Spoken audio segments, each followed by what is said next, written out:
Hello, hello, welcome to DynaMarisa. This isn't going to be a speedrun attempt, per se. This is more tutorials on the speedrun in and of itself. Okay, Stage 7. Remember the spawners? They're back. These ones I prefer to call UFOs, because they're the first ones you can actually shoot. They open up, shoot the blue squishy underside. If you see the explosion, you know you hit it. With a regular red spear, not one that's been boosted, it takes a full magazine round. All 8 shots. At least on this stage. The further you get into the game, the more health they're going to have. So, important thing to note about the UFOs. They don't open up based on how many enemies are left. They open up on a timer. So, shooting all those guys, not actually needed. But, since you're waiting for it to open up anyway, you might as well. Other important thing, the UFOs do have a sound cue as to when they're opening up. It's extremely faint. Yeah, it's extremely faint. So if you can hear it, great. If you can't, just keep an eye on them. The other thing about the UFOs, they are the first enemy that is guaranteed to drop items. They will always drop 4 items. The items they drop, completely random, but always will drop. Red Spear Custom, it's a better Red Spear. Does more damage, shoots further. That's it. That's all. That's the only thing about Red Spear Custom. It's also slightly more accurate, so yeah, we'll go ahead and pick it up. The Star Bow. It's a new weapon. We'll show it off in the weapon showcase.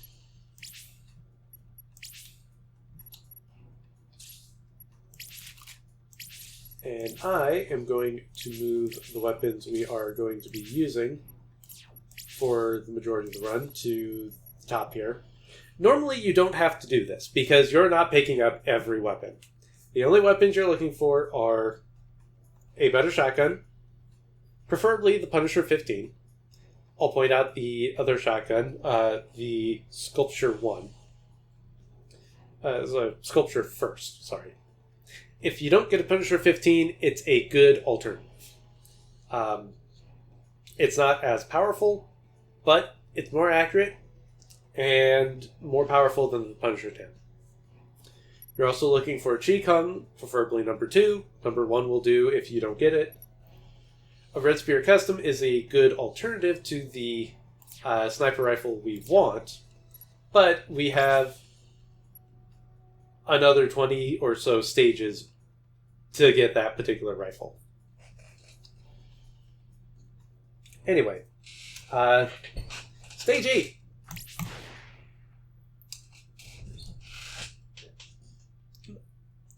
Stage 7, all you had to deal with was 2 spawners, 2 UFOs. Stage 8, you have 3 UFOs, a bunch of enemies already on the ground, and some fairies. Both blue and orange. Top priority are the spawners. Why do you want to concentrate on the spawners? Because if you don't take them out, the stage will literally never end.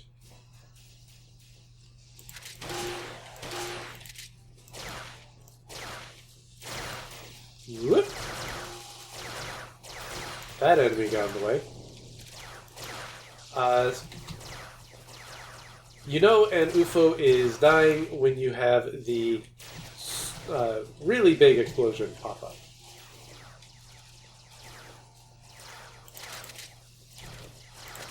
I feel I should probably mention... Oh, there we go. Sniper rifles do have a one extra control to them. And I will show it off when I am not being completely surrounded by enemies here.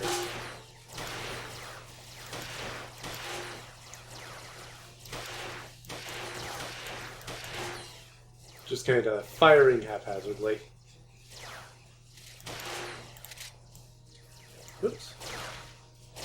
So the most notable thing about Stage 8, you do get Sakuya back as an ally.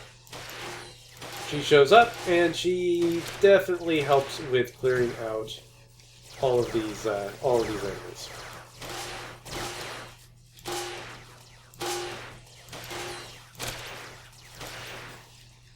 But once you take down the spawners, just concentrate on either the Pachikomas, the spider enemies, or the fairies, depending on how close the fairies are and how well they're grouped up.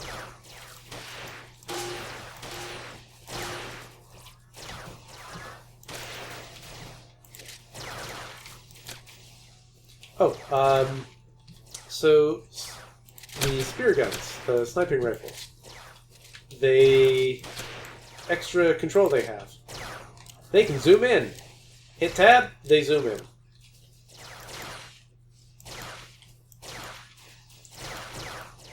Not particularly useful on this particular stage, but it does come in handy later on.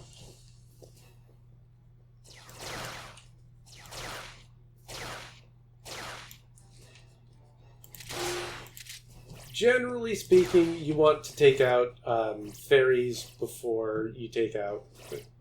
Fairies generally have a higher priority than the Pachikomas.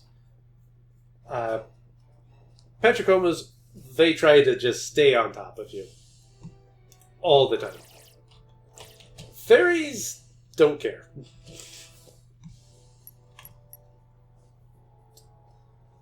New weapon. We'll show it off later. This is an upgraded rocket launcher. We've already seen what this thing does. The upgraded version of the gun that is absolutely terrible and you should never pick up under any condition. Stage 9. Stage 9 is the first stage where you're actually going to change your weapons. Assuming that you got a Qigong number 2. This is the first stage where we are taking our shotgun off and putting on the Qigong number 2. And yes, it is entirely for the space things.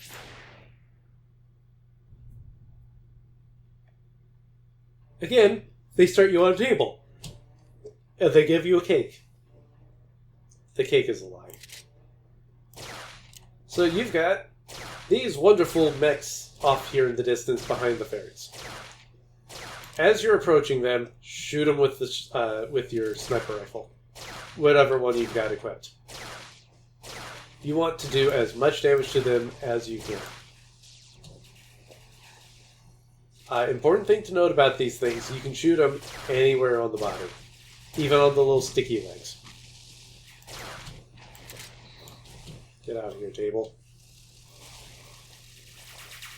They also are guaranteed to drop 3 items. Pull out your Qigong. Find a leg. And shoot it.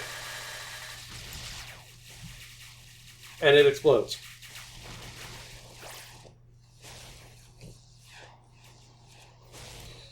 The Qigong is extremely powerful and extremely short range, which is why we only use it on a small number of stages.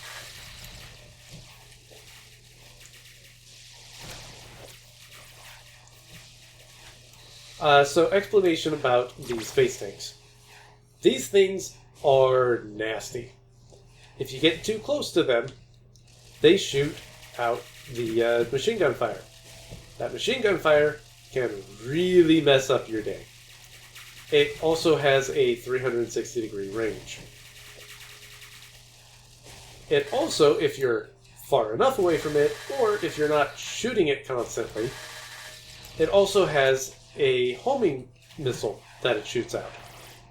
That does a lot of damage.